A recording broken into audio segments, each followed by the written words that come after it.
Whenever I upload a new video, I always get a lot of comments complimenting my taste in music. Comments like, "Oh, you like Trivium, I love Trivium as well," or "Nice to see another Dream Theater fan," are not uncommon. However, while I do listen to lots of bands who are highly revered amongst musicians, I also listen to a lot of music that most people would probably consider absolute shit. And that's what this video is about. Now, before I start my countdown, I should probably point out that just because a band is on this list doesn't mean that their music is necessarily bad. There is no objective way to rank music into superior or inferior genres, and people listen to different styles of music for different reasons. Let's say a person enjoys Rihanna, Justin Bieber and Lil Wayne. If that's the kind of music they enjoy listening to, that's completely fine. And just because I fucking hated that kind of music doesn't mean that my taste in music is superior to theirs, or vice versa. Everybody listens to different bands, and the world of music would be boring if everybody listened to the same. And with that out of the way, let's get started.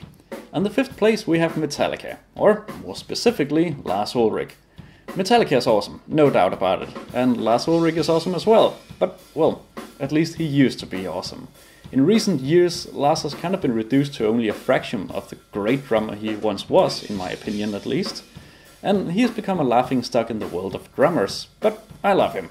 Lars Ulrich is the main reason I even play drums to this day, and I have to respect him for that. Now, I'm not gonna talk about Lars too much in this video, since I already explained my thoughts on him in my video of my top 10 favorite drummers, where he is, believe it or not, actually number 1. Holy shit. But basically, I'm a big fan of him, but I still make jokes about him, and this has led a lot of people to believe that I just fucking hate him. Because apparently the average Lars Ulrich fanboy just doesn't understand that it's possible to have nuanced opinions about a subject, and not everything has to be black and white. For example, I can be a big fan of Lars Ulrich, but I can also make fun of him when he deserves it, which in recent years is quite often.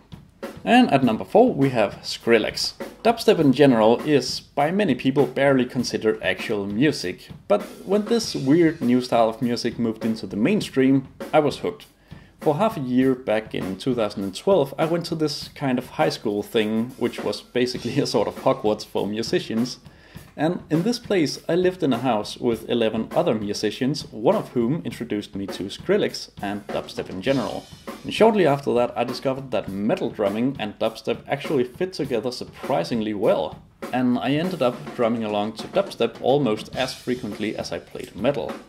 I think one of the reasons I enjoyed dubstep so much was that some of it had a lot of instrumental and dynamic similarities with metal, and especially metalcore.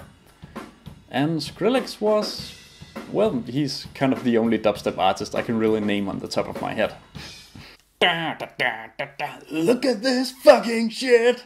I really like Nickelback. So, Nickelback is consistently financially successful with each album, but no one seems to admit to being a fan of them. A lot of people criticize the band for being formulaic, which is true, but then again so is AC/DC, Elvis, and a lot of the Beatles music. And there are a lot of people who hate the fact that they write songs about sex, but then again, so did Jimi Hendrix and Led Zeppelin. You see where I'm going with this, right?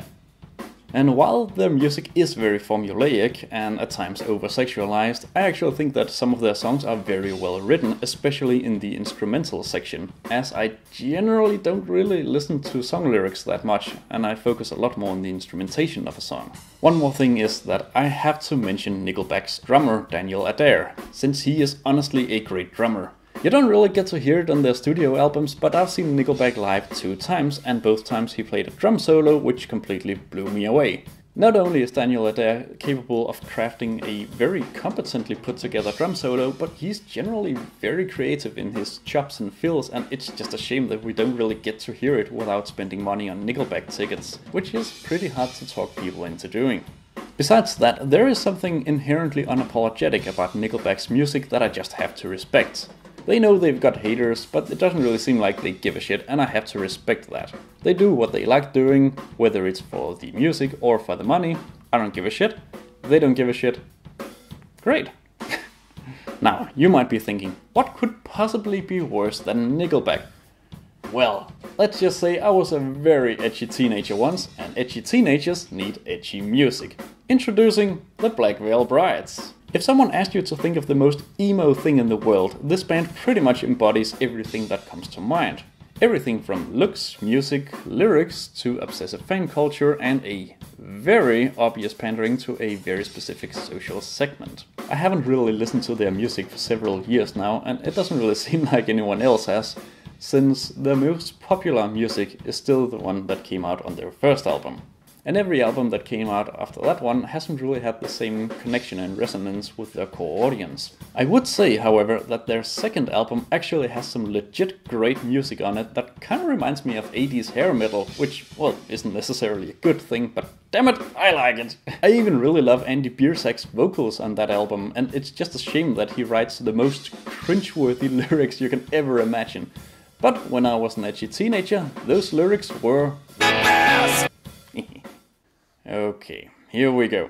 It's funny, really. I can almost feel the hate just come pouring in like some sort of tidal wave of shit in the form of comments full of bad grammar and self-righteous opinions. Now, when I reveal my number one pick for my guilty pleasures, you might be like, what the fuck? But please, put away your torch, put away your pitchfork, and hear me out.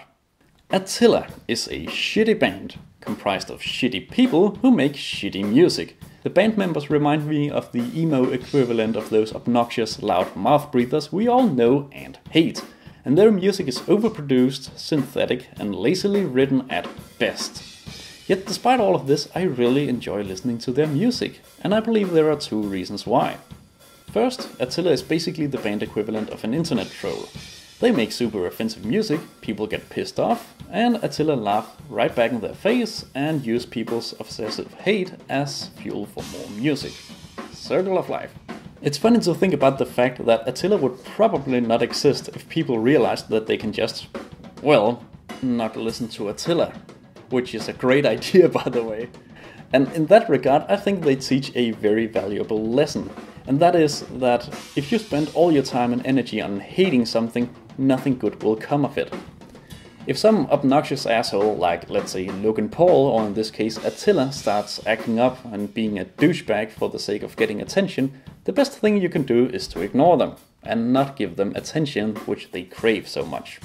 And in that vein, if people keep talking negatively about Attila, they're still giving them exposure, thus involuntarily promoting the band and keeping them relevant. I first discovered this band thanks to a blog post mocking them, making the blog ultimately achieve the opposite of what it meant to. That's something to think about. Secondly, I listen to Attila's music the same way I would watch a movie like Sharknado. Usually when I watch movies, I go for something great like Jurassic Park, Whiplash, The Lion King, or the original Battle Royale. In other words, I like masterpieces. But sometimes I just wanna kick back, turn off my brain and put on The Room, Some Beavers, or, well, Sharknado. And Attila gives me that, but with music. I firmly believe that in order to truly appreciate good music, you must have some sort of shitty counterpart to hold it up against. And every time I put on some of Attila's music and I go back to listening to Dream Theater or whatever, I'll always appreciate the good music much more because I have some context to it. Despite all of this, Attila's music is stupid and one-dimensional, but it's also very expressive and full of personality, and honestly there is something about their unapologetic, tasteless, hardcore approach to music that I actually do find some sort of unironic enjoyment in, and I can't really explain why.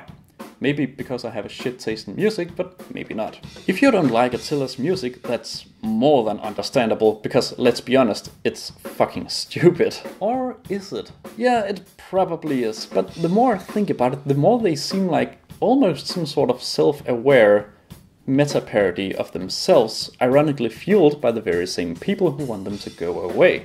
But hey, maybe I'm just reading way too much into it, and maybe they're just a bunch of assholes who like offending people. That's probably the case. But maybe not. But probably. So anyway, those are some of my guilty pleasures in music, and I would very much like to hear if you listen to any bands that other people might not want you to listen to.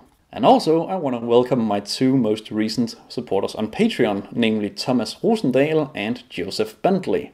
Oh, and one last thing, I kinda considered putting Smash Mouth's All-Star on this list, but then again, that's not a guilty pleasure, that's just a fucking masterpiece.